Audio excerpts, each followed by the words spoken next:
Hello, my name is Nicole, and thank you so much for taking the time out to listen. Today, I am talking to those individuals who have no plans on celebrating with their families. These individuals, though, are having their share of moments where they reflect on life. They reflect on the decisions that they have made to move away from family and friends. They may feel a bit lonely, depressed, confused, and others, they're not experiencing any of those things. They're simply happy that they don't have to be a part of the drama, excited because they don't have to deal with the foolishness with some people. So they're going to enjoy their time in an atmosphere where it is just them and whatever meal they choose. Maybe they're not in the mood for a little turkey, a little ham, or anything else, but they are the content ones. And maybe some of you all listening to this message, maybe you need to get there. You need to get to the place of contentment where your happiness does not revolve around people, connecting with people, meeting with people, breaking bread with people, going places with people. Okay?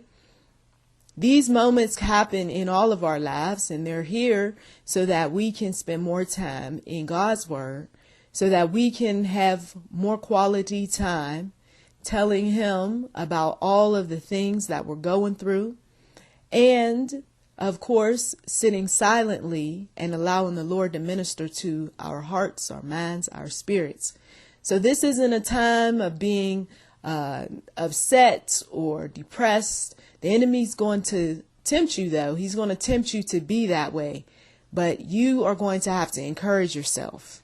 God is a friend to us, and He wants us to draw near to Him, especially during times where we might want to go somewhere else or connect with some folks that we just disconnected from. We might be weak to some things, whatever the case may be. Okay?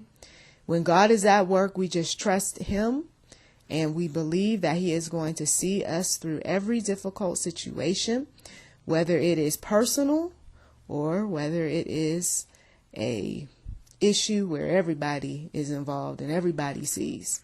So, what are some scriptures that we can talk about dealing with friendship when it comes to our relationship with God, as well as with those that may happen to be nearby?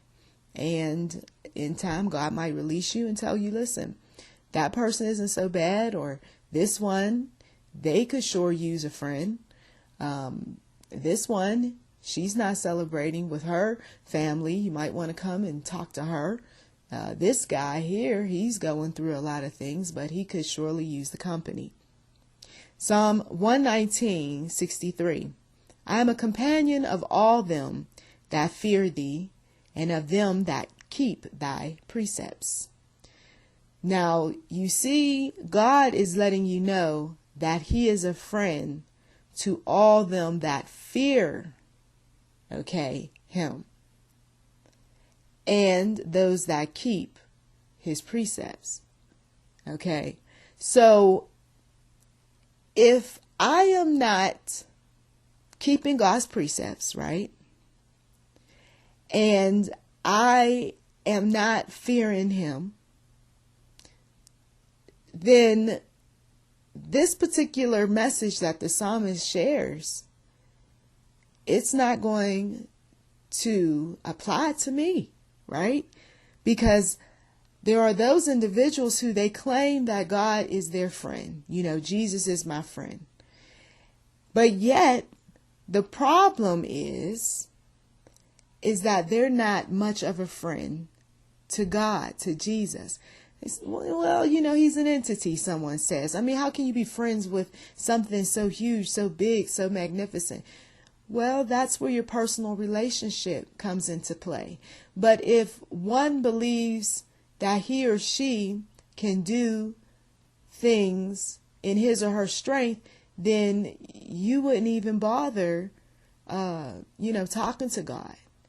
And this is where some folks run into problems, because they want friends. They want to be around people, But then they're the troubled ones because when they are having those down times, those moments of quiet, they're not trying to do anything to better themselves spiritually. Instead, they're more concerned about, let me find something that will cause me to just run away from whatever my issues might be. Maybe it's a drink, maybe it's the television screen, maybe it's some internet show, whatever, but they don't want to be a friend to themselves. They don't want to be a friend to Jesus, and they don't want to be a friend to the friends that they have or that God puts in their lives. So there's a lot to be said when we see that God is a companion to those that fear him and those that keep his precepts. Okay? Doesn't say anything about those other folks. It's kind of unnerving a little bit, especially if you're not on the right track.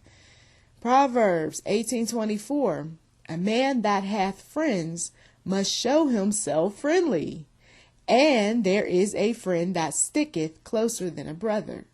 Okay? And these are referenced in the King James Bible. But you see, so a man that shows himself to be friendly, right? He's not the argumentative type. He's not the angry guy. He's not the one that's quick to curse somebody out or anything. He just shows himself to be just a friendly guy, right? That's why he has the kinds of friends that he has. Okay? Friends that'll go out of their way to come see about him. Friends that absolutely love him. Friends that will just hold his hand even when, he hasn't treated them right. But where are the friends of those who don't show themselves to be so friendly? Well, they're around. They got their share of folks. Long while back, I did a message on those that have evil supporters, folks that are about negativity and so forth, and they rally up negative people to go after certain folks. So if you know that you come from a background like that, or you've had your share of battles and so forth, you're not missing out on anything when you hear through the grapevine that at a certain family event, so-and-so said this, so-and-so said that. Some of those folks at those family events are not friendly people. They're just not. You go up to them, you talk to them, you want to, talk about something simple. And somehow what you brought up is misunderstood. There's, some drama happening. You see? Know thy family, all right? Some of you all who are dating somebody who's very excited about you showing up at an event, I can understand why you would have your share of doubts and anxieties and so forth, because you know what you went through, you see. Friendly people, there are those that are genuinely friendly, but others, there's something not right with them. They are not sincere. They've got some things going on inside their minds. They are easily offended. A lot of stuff goes on with some of these people. But don't be disheartened because you haven't come across that friendly person yet, that one that you could really vibe with. Don't allow the enemy to make you feel so disappointed about things that you miss out on a potential friend in the future, okay? I'll just keep to myself. No. Just allow yourself to meet people and be encouraged by what they say. And if you do come across someone who is just not the type of person that you want to be around, well, you can cut those folks off. But the person who doesn't have any friends right now, just know that God will put people in your life if you're willing to accept them, though.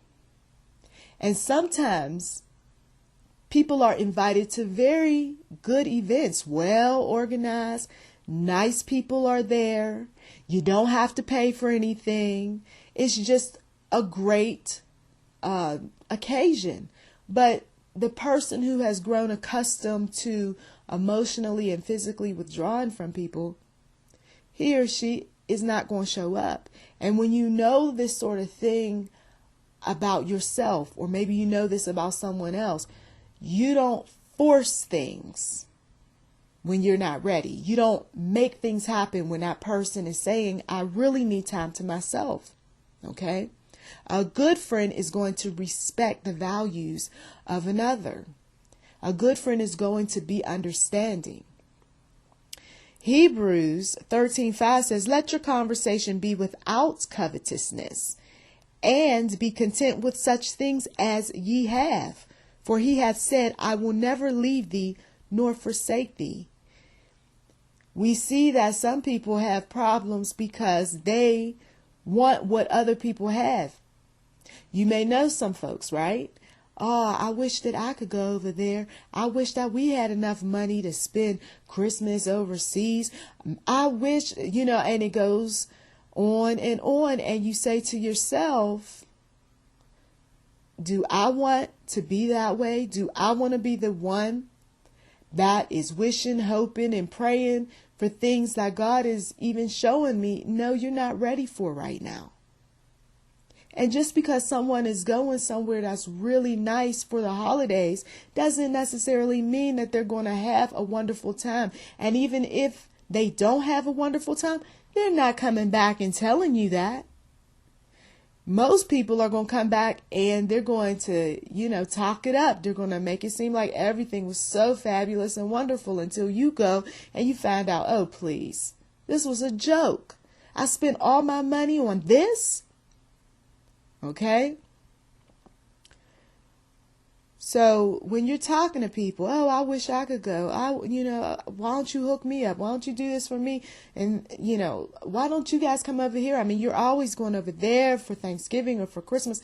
When you act like that, you turn people off. And some people possibly treated you this way. So keep in mind that God is your friend, that he loves you unconditionally. And when tough times show up or sad times, just know that God is not going to put any more on you than you can bear, but the enemy will. Know that you are going to come up out of this season whole, not half, not partial, not broken, not wounded. Some of you all have come too far to turn back now. You are doing so well. Don't let the enemy's false happiness, because that's what it is. It's a false happiness, because we see how the holidays affect people, especially after all the money is spent. So if it is such a great time for some folks, then so be it.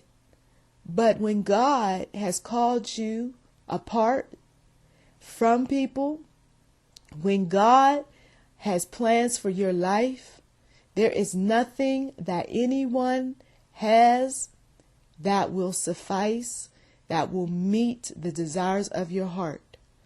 But God knows what you really want. And usually what we think we want, like to be around folks or to break bread with certain people or to obtain gifts and all that, usually that's not what it really is that we want. Instead, we are looking for some satisfaction that's a lot deeper than material things. So go to God with your burdens and trust in him. I thank you so much for taking the time out of your busy schedule to listen. Be encouraged. If you haven't subscribed to YouTube NM Enterprise 7, please do. Also, check the description box for anything that may be of interest. And if you haven't given, please do today. To God be the glory.